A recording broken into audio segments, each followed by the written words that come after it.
Today we are going to practice dry brush technique using watercolor. For the first painting we are doing strawberries. I start with a base layer using ultramarine to paint the shadow area on the left side of the strawberry because I have assumed that the light source is on the right side.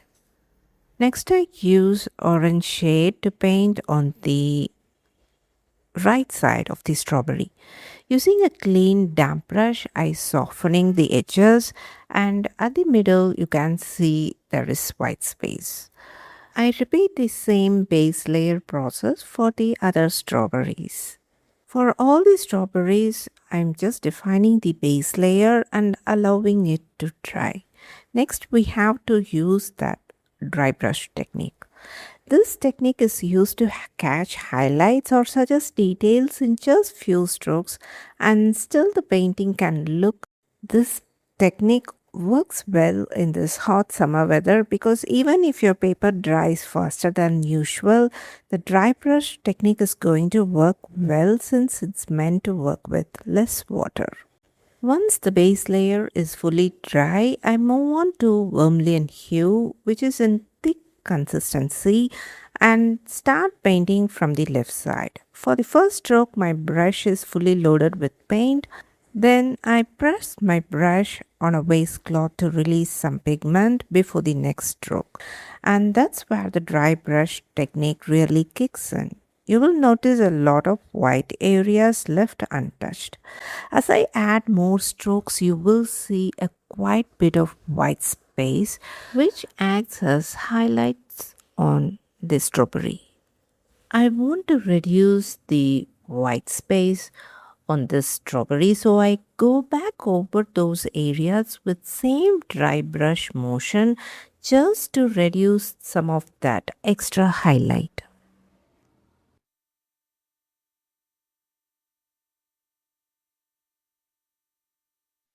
That's it, our first strawberry is done. I repeat the same process for other strawberries. For the dry brush technique to work well, you have to use cold press or rough textured paper because they have more tooth on the paper. Cold press have less tooth while rough paper has even more tooth on the paper, but hot press is very smooth, so this technique won't work well with hot press paper. For the third strawberry, I haven't added any highlight. That is, I didn't use the dry brush technique here. Instead, I'm going to add highlight using white gel pen just to see the result. I want to compare the two highlights, one that is created using dry brush technique and the other created using white gel pen.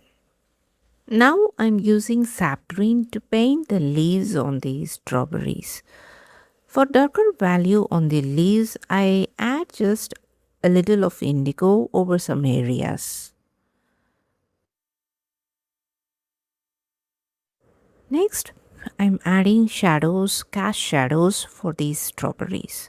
For that, first I wet the left side of the strawberry and then I use indigo pigment close to the edge of the strawberry and letting the pigment to spread naturally into that wet area to create the soft cast shadow. I repeat the same process for other strawberries and that's it, our strawberry painting is done.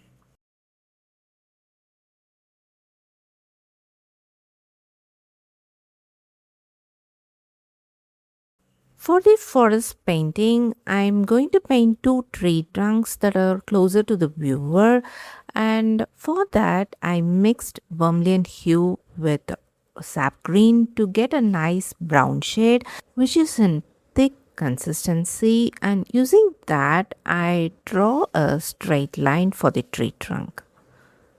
Then I press my brush on the waistcloth to reduce the pigment and go over the stroke again. I repeat this process that brings out the dry brush technique that naturally creates highlights and a nice bark-like texture for the tree trunk. I have assumed that the light source is on the right side, so the shadow part will be on the left side of the tree trunk. That's why it is darker on the left side of the trunk. I repeat the same process for other trunk, then I let everything to dry completely.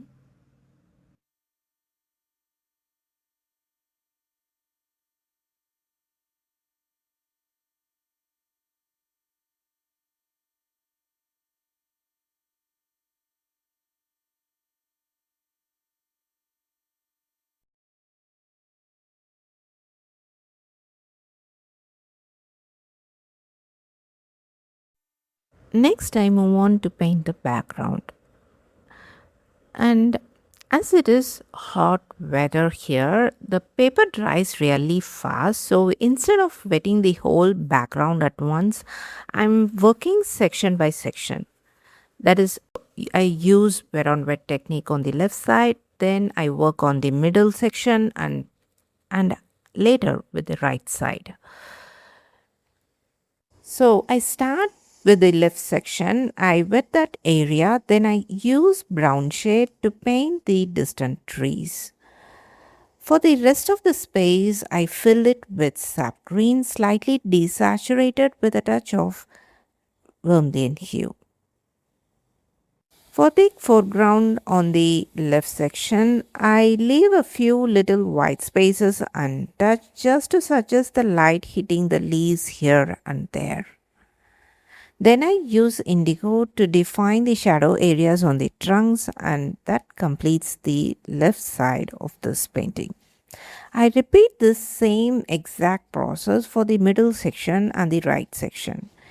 I have already prepared a good amount of brown shade and green shade on my palette, so I can keep going back to that same mix throughout the painting, which helps the whole background feel cohesive and connected.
I hope you enjoyed watching this video. If you like this video, give me a thumbs up and subscribe to my channel for more watercolor content.